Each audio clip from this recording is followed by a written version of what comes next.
Hello everyone, welcome back to my YouTube channel for my lovely students. First of all, today I've discussed here class 11th chapter number 1 and units and measurement. Okay तो first of all अगर आप इस chapter में देखें तो इसमें chapter में मैंने यहाँ पे दो टॉपिक कवर करा है. First of all introduction and second one SI units, international system of units. ठीक है, तो introduction and international system of units में क्या क्या कंटेंट्स होंगे, क्या क्या आज हम कवर करने वाले हैं. तो पहला हम what is unit, define the physical quantity. Third one is fundamental and derive units and fourth one is international system of units.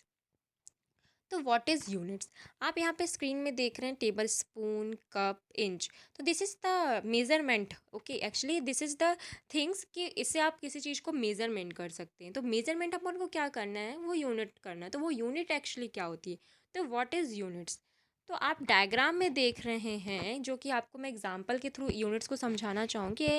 आपको आप गए जाते हो शॉप में, ठीक है, आपने शॉप गए और आपने बोला कि हमें गेहूँ चाहिए. ठीक है, तो उन्हें बोला ओके आपको कितना गेहूँ चाहिए. शॉप मेकर ने आपसे बोला आपको कितना गेहूँ चाहिए. आपने बोला 5 गेहूँ चाहिए.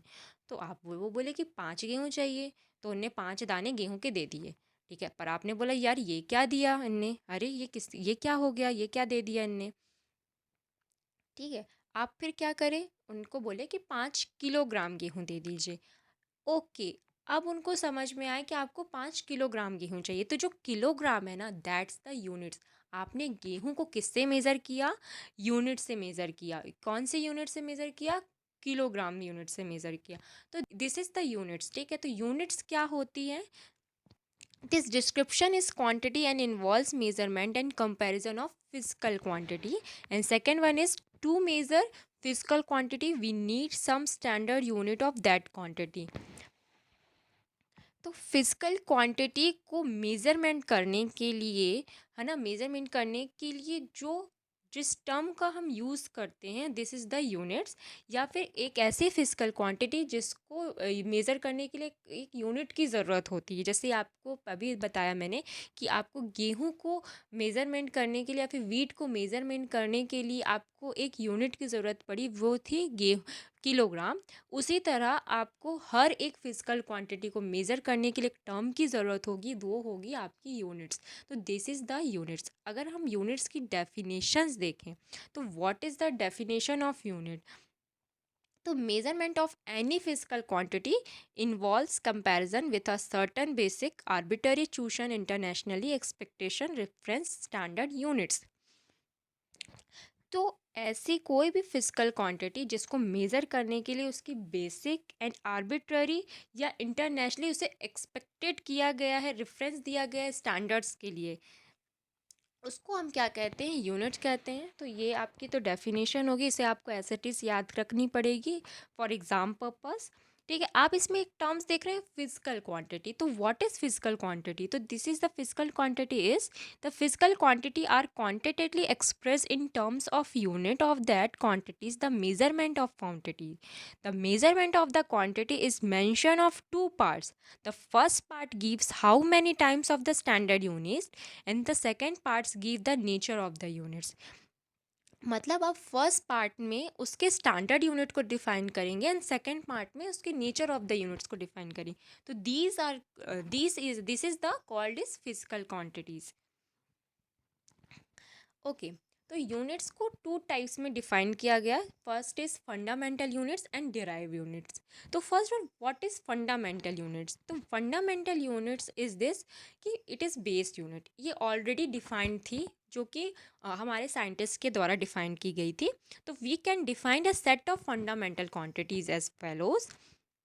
तो first of all the fundamental quantities should be independent of each other. जो फंडामेंटल क्वांटिटीज होती हैं वो एक दूसरे की इंडिपेंडेंट होती हैं. Second one, all other quantity may be expressed in terms of the fundamental quantities. ठीक है, third one is fundamental quantity are also called base quantity. जितनी भी फंडामेंटल क्वांटिटीज़ होती हैं वो ऑलरेडी एक्सप्रेस क्वांटिटी होती हैं, मतलब ऑलरेडी डिफाइंड होती हैं. एंड इसको हम बेस्ड यूनिट्स भी कहते हैं. अगर आपसे कोई पूछ ले कि फंडामेंटल क्वांटिटी की जगह वो बेस्ड यूनिट्स बोले तो it's mean also known as fundamental quantity, मतलब वो फंडामेंटल क्वांटिटी ही पूछ रहा है।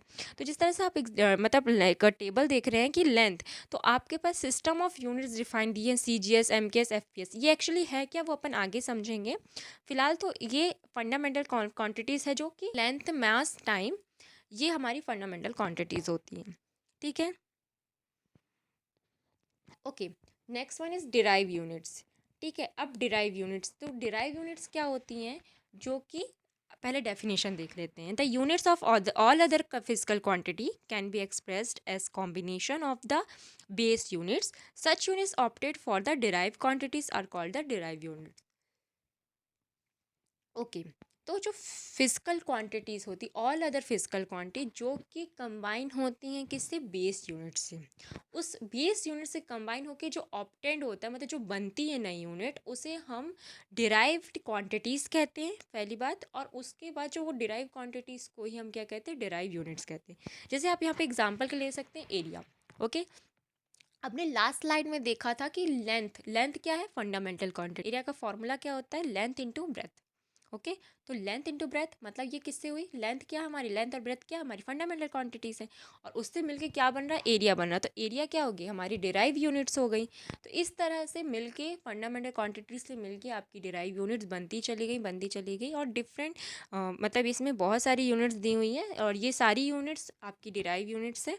ठीक है, next one is the okay, next one is a 1.2 topic, the international system of units. ठीक है, जो कि आपके बुक का टॉपिक है 1.2, the international system of units, जो कि आप अभी पीछे देख रहे थे कि CGS, FPS, MKS, मैंने बोला था कि हम आगे समझेंगे उसको। तो देखते हैं यहाँ पे, the international system is of units, the earlier time scientists of different countries in were using different system of units of for measurement.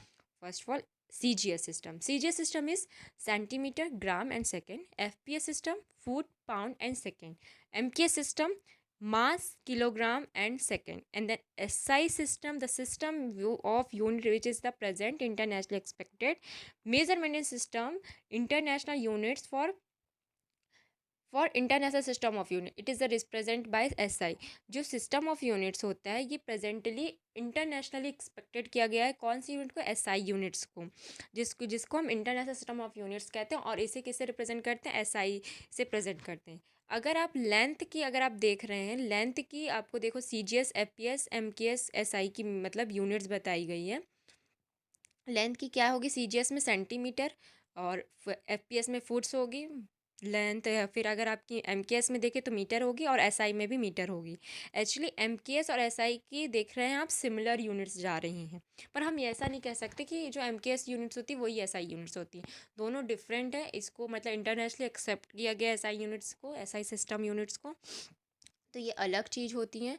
तो this is the all factor of units and measurement. आगे के topics अभी और बचे हुए हैं, जिसको हम नेक्स्ट वीडियो में कवर करेंगे। और आई होप सो नेक्स्ट वीडियो में हमारा ये चैप्टर भी, मैं मतलब बहुत छोटा चैप्टर और बेसिक चैप्टर, तो नेक्स्ट चैप्टर में हो सकता है हम इस वीडियो को एंड भी कर दें।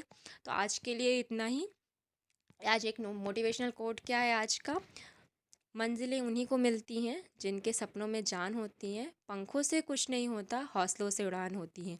अगर आप सपना देख रहे हैं और आपने उस सपने के लिए मेहनत की है, और आपने कोई कुछ गोल सेट किया है, तो आप प्लीज़ उसके लिए अपनी मेहनत लगाइए, अपनी पढ़ाई कीजिए, अपना हौसला बुलंद रखिए, और आप अपने गोल को ज़रूर अचीव करेंगे। तो आज के लिए इतना ही। Thank you so much for watching. I hope so ये वीडियो आपको बहुत अच्छी लगी होगी। Please like, share and subscribe. Thank you everyone, thank you students.